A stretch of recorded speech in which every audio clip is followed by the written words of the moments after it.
Hello and welcome to the Brutal Iron Gym podcast, where our goal is to cut through the BS and deliver the brutal truth about topics related to health and happiness.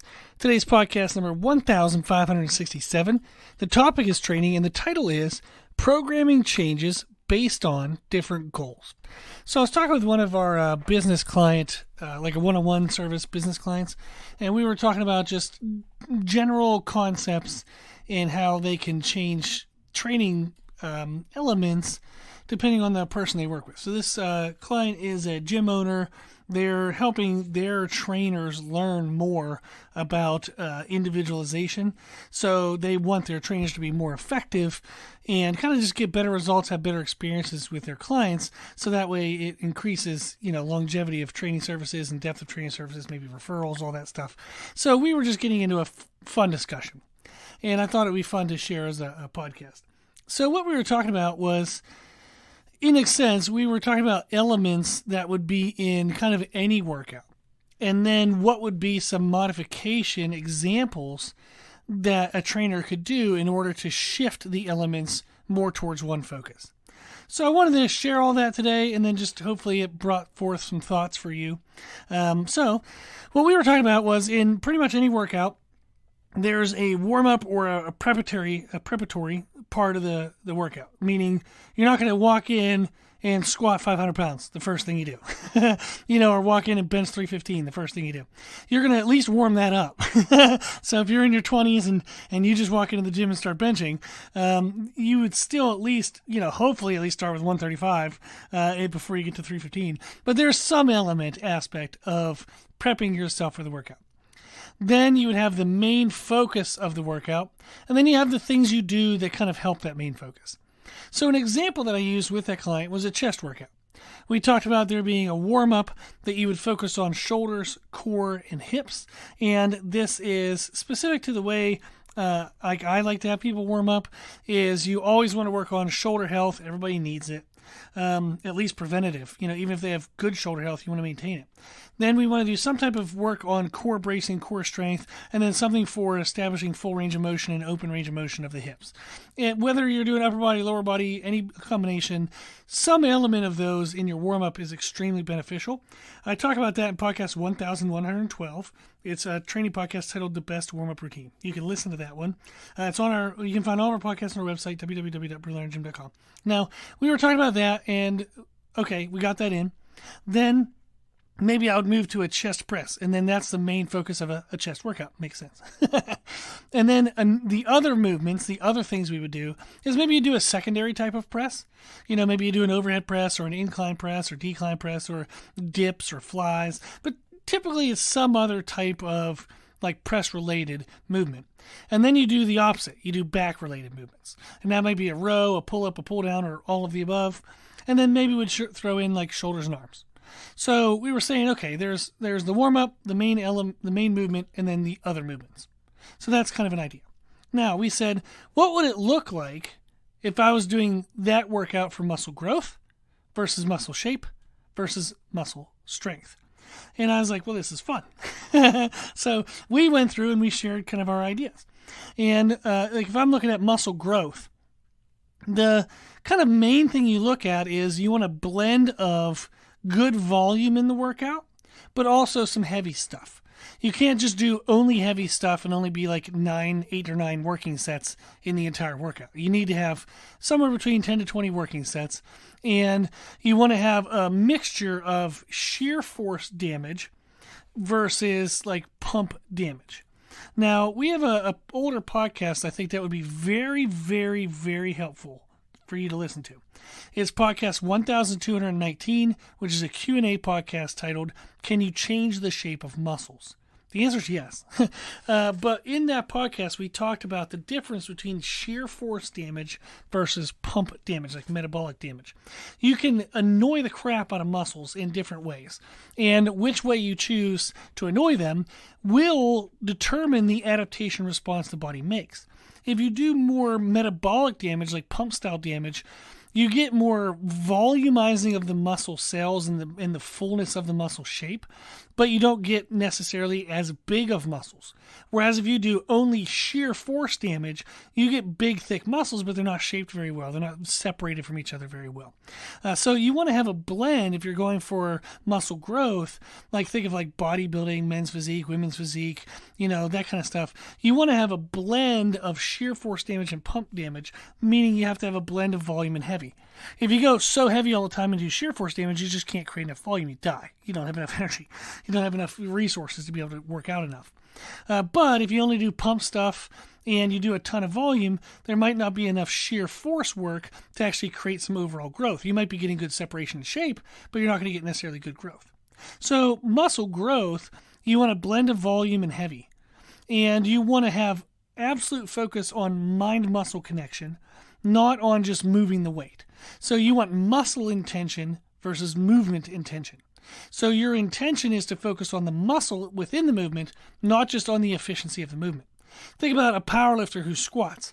They want to have the squat feel super smooth, efficient, and blended across all muscles.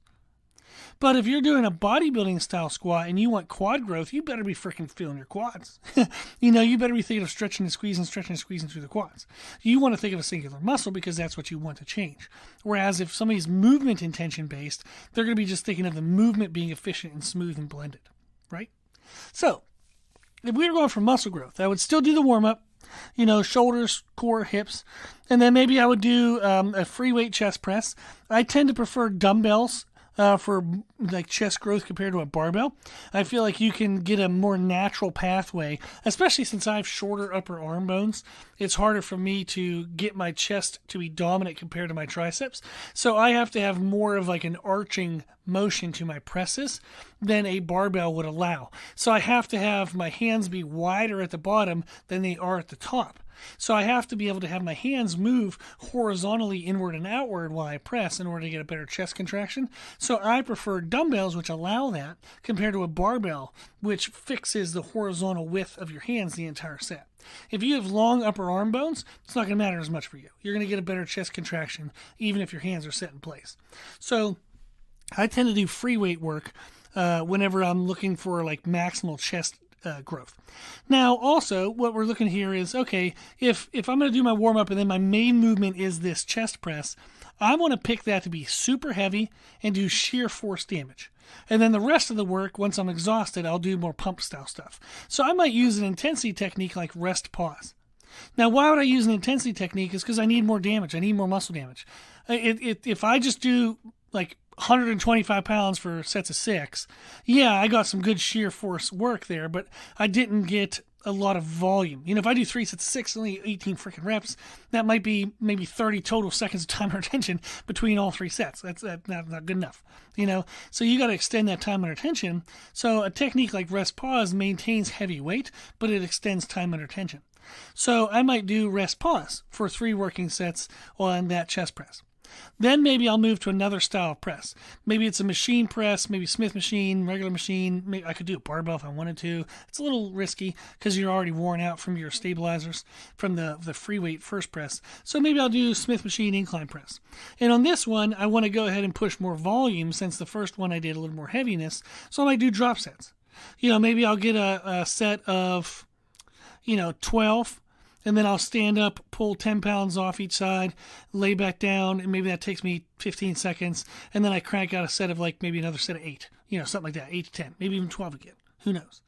But I would do a drop set, something more volume based, something that starts heavy, but then blends in lighter weight and more volume. Then maybe I would go to back work.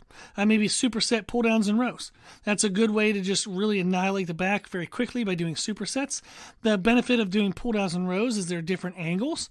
The pull downs, you're going to work more lats, and you're going to kind of get definitely going to get some bicep involvement depending on the grip you take, but you're going to work more sweeping aspect of the lats, especially into the lower lats. Whereas for rows, you're going to increase more mid-back involvement, like the trap work, in with the lats. So maybe the lats are a little pre-exhausted from the pull down, but since you're adding in mid-back in the rows, you're still going to be able to perform some decent amount of weight and decent reps for the rows, decent volume. So I would superset pull downs and rows. Maybe the pull downs, I'll do an isometric pause at the bottom. to make sure I get a really good mind-muscle connection in my lats. And then with the rows, maybe I go to failure, good form failure, and then I throw in 2 slow eccentrics at the end just to really overload and wear out that mid-back. Then maybe I finish with a circuit of lateral raises, bicep curls, and overhead extensions. Super easy, something quick. You can get all that done in under an hour, no problem. And that would be an example of a warm-up, a main movement, and other movements. If it's a chest workout, like we said, it's a warm-up, a chest press, then you have some other press, back, and then maybe some arms. That kind of thing. Now, if I'm looking for muscle shape, I'm not as concerned with shear force damage. I'm going to be looking more for pump damage and pushing into more volume to get more overall caloric burn. So this helps keep me a little bit leaner. So that way I can see my muscles. And the greater volume, the greater pump focus, it gets more of that separation and fullness of each individual muscle. Now, I still need a little bit of heavy things in there, but I don't need as much. I'm okay to make a trade-off for volume if it helps me get more pump damage. So I'm going to do my warm-up, shoulders, core, hips. And then maybe with the chest press, I actually pair lateral raises with it. That gives me a good way to get a little bit of extra shoulder work in. And it gives me something to add to the amount of work, what I'm doing with the chest press. So I don't need as long of rest doing nothing. So if I was doing the muscle growth part and I was doing chest press with rest pauses, I might have 3, 4, or 5 minutes rest in between theirs. Now, if I'm doing muscle shape, I don't need that much rest. But I do want to give my chest that much rest, so I can still lift heavy weights. So I do something that's non-competitive with the chest as a way to still use part of that rest period. So lateral raises. I could do lateral raises and then the chest press, and then only need maybe a minute and a half, 2 minutes rest before I go into the lateral raises again. But then while I'm doing the lateral raises, my chest is still recovering. So I still have that 3, 4, 5 minutes of chest recovery, but part of that 3, 4, 5 minutes is taken by doing lateral raises. So I might do lateral raises and chest press. And then chest press, instead of doing rest pause, maybe I do a single drop set. So maybe I get 50s for 10, I drop the 40s for another set of 6 to 8. And so I use a drop set, a single drop set, as my intensity technique rather than rest pause. It still lets me start with something heavy, but it's more volume focused than shear force damage focused. Then maybe I superset overhead press and pull-ups or pull-downs. That's a great non-competitive superset. So while my overhead press is resting, I'm doing pull downs. While my pull down muscles are resting, I'm doing overhead presses.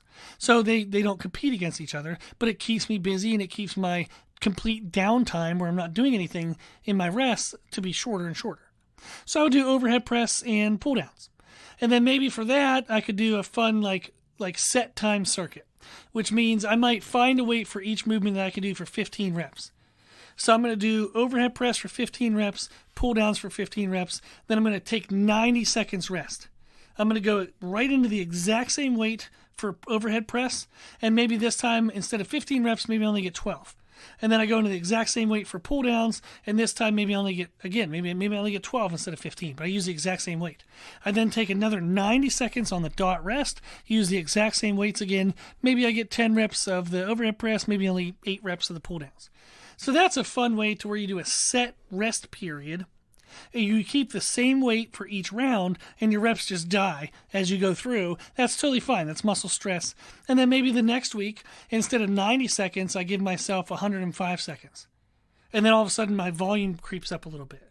Maybe the next week, I go to 120 seconds, and my volume creeps up a little bit. Or I can keep 90 seconds, and next week add 5 pounds to each movement. The following week, add 5 pounds to each movement. You can kind of play it either way, whether I want to push volume or whether I want to push weight. But that's a fun way to set that up. And then maybe at the end, I've already covered my shoulders, I've already covered my chest, I've already covered my back, so I have that built in. Maybe since I only did pull downs, maybe I'll do some rows, but I'll do a fun variation of rows. Maybe I'm going to do burpee rows. So I do, I have dumbbells in my hands, okay? And I'm going to have the dumbbells on the ground. I'm going to do a push-up. When I get to the top of the push-up, I want to almost like jump with my feet in between my hands and then do a dual bent over row, then back into a push-up, dual bent over row, back into a push-up, dual bent over row. So you can jump with your hands overhead in between if you want to be a full burpee, or you do a non-overhead jump. So you're basically just alternating push-ups and rows, push-ups and rows. That's awful. It's fantastic. I like it. It's annoying because I have short arms, so it makes it much harder for me. But that'll kill your lungs, burns a lot of muscles, activates your core, still gets that good row element in for the back. But that's kind of a fun way to add some athleticism and overall cardio and more core work into a muscle shaping style workout. So in this one, you can see I took kind of similar elements, but I paired the raises with the chest press. I put an overhead press with the pull down, and then I did a fun, weird athletic variation of a row. That still kind of gets everything in there. Now, if you noticed, I didn't add, bicep curls or overhead extensions or like tricep work. That's okay. If you're doing muscle shape, you don't need as much isolative work because my biceps were already involved in the pull downs and the rows, and my triceps were already involved in the chest press and the overhead press. So I already got arm work. I didn't need to necessarily add in more isolative work if I'm mostly focused on muscle shape as compared to muscle growth. So that's a fun little nuance. Now let's go to the other end. Let's say I wanted muscle strength. Then you got to place a greater focus on shear force damage. There's going to be way less overall volume. And you're going to be focusing on kind of movement quality, that efficiency of movement, not so much the mind-muscle connection. So I'm still going to do the warm-up, still going to be shoulders, core, and hips. Then I might do a barbell press. And I'm going to do straight sets, maybe 3 sets of 2 to 4 reps, somewhere in there. Each week I try to add a rep or add weight. So I do 3 sets of 2 to 4 reps, then maybe 2 sets of 5 to 8 reps. So a little blend of heaviness, a little blend of more volume, like more growth style work.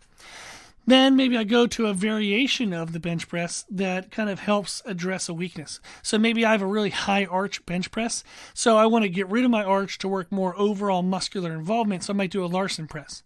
So where my legs are extended and I don't have a great arch. I might do 3 sets of 6 to 10 reps. So each of those, straight sets, long rest in between, maybe 4, 5, 6, 7, 8 minutes. Because you're maximizing weight load, you're going for sheer force damage. Then maybe I go to pull downs, and I'm just going to do kind of like a shouldery width overhand, something like maybe a width I would use for bench press. And I would do lat pull downs, and I'm going to do straight sets. Now maybe I do the first 3 to 6 reps with an isometric hold at the bottom, and then I go into 3 to 6 more reps with no isometric hold. And that's kind of a fun way to kind of blend in some control with muscle damage, but a good still sheer force damage. Then, after a couple sets of that, maybe I do rows. Maybe I do a little bit of drop set on the last set. So I do 2 straight sets of maybe 8 to 12 reps, and then on the third set, I do a drop set. That's a good way to add a little bit of volume, a little bit of muscle damage. Then, maybe to finish off, I do, Sir Charles lateral raises, which are amazing for an overload version of a lateral raise. Sir Charles raises, they're by Josh Bryant. It's a video on YouTube you can check out under Jailhouse Strong. If you just type Josh Bryant Sir Charles raises, you'll see that. And then I pair that with hammer curls. And that would be a good, really good chest-focused workout for muscle strength. So more straight sets, not so fancy, not a lot of pairings. You're just going to kind of focus on sheer force damage. A little bit of nuances built in there. You got your heavy technique of bench work in, then you got a fun variation of Larson press. The pull downs, like we said, we did some isometrics into regular reps. The rows, you did a drop set. And then the superset of the Sir Charles raises and hammer curls is going to get you one hell of a good pump. So that's a fun workout, but it's calmer looking than like that crazy muscle shape one where you're doing the burpee rows. But this is an example where you have the elements, a warm-up, a main movement, and other movements. If we were looking at a chest workout, you have the warm-up for shoulders, core, and hips. You have some type of chest press. Then your other movements are some other press, and then some back work, pull-ups and rows, and then maybe you added some shoulders and arms. So you can see how we can have those same elements, but if I'm doing muscle growth versus muscle shape versus muscle strength, there is some variance in how I might want to set that up. Muscle growth, you want a blend of volume and heavy shear force damage. You want heaviness and high reps. You want a little bit of both. And you want to focus on stuff that's super heavy and damages the muscles versus stuff that pumps them up and they burn so damn bad you have to stop. So you want to have a little bit of everything. When you go towards muscle shape, you edge harder into volume rather than heaviness, and you go harder into pump style focus damage rather than shear force damage. Muscle strength, the complete opposite. You go more into like heavy weight than volume, and you go more into sheer force damage than pump damage. So that was pretty fun. We had a lot of good times kind of talking through that, and I think it's super beneficial to know because all goals, you can keep the same elements in the general template that you would have to the workout.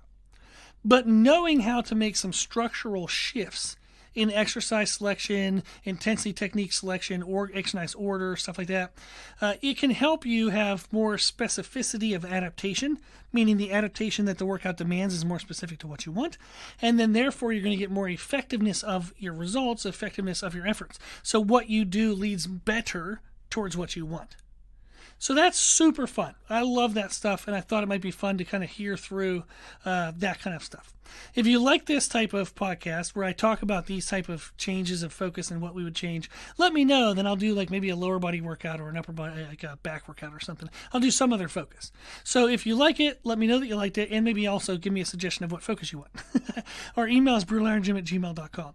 So, if you love this kind of stuff, remember we also have all of our services. We have our one-on-one coaching where I write your nutrition and training, and your training would be modified all towards all these kind of weird, fun techniques, whatever your goals are. And then we also do nutrition only. So if you have your training that you love, I can help you with nutrition. We also have our live monthly programming service, which will be starting on January 30th. That's when the first program will be available. What that is you get you can sign up for one of 5 program focuses. We have power building, which is strength and muscle building. We have female shape development. We have pure bodybuilding. Then we have functional athleticism, which is kind of a blend of strength and really good body weight control and being athletic. And then we have functional longevity, which is strength, but then how to sustain strength without a lot of joint and stress and whatnot as you get older. You can pick any of those 5. You get a brand new program every single month. It's going to start on January 30th. And then actually on the website, we have the month, like the dates written that each month will come out.